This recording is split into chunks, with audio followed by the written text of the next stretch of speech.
Sapa Tutor, Grade 4 Roma.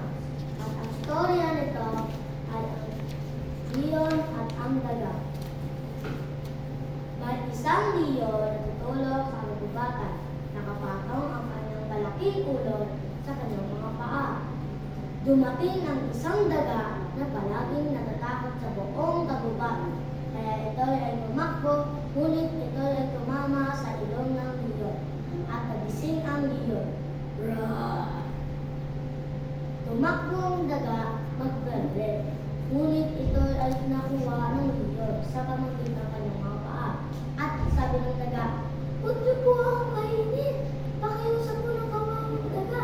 Hayaan mo na lang po akong umalis. At parang araw na hindi ibabalik ko sa inyo ang balitan."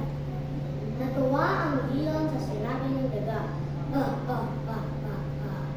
Kaya ito ay napagbigay at pinakulan nito. Makalipas ng ilang araw, habang ang leon ay naghahanap ng kanyang makakain, ay boom! Ito na pala nakukulong sa lambat ng aso. Di niya na malaman na sa loob na siya ng lambat. Kaya ito ay sumigaw sa kanyang galit sa buong kagubatan. Roar!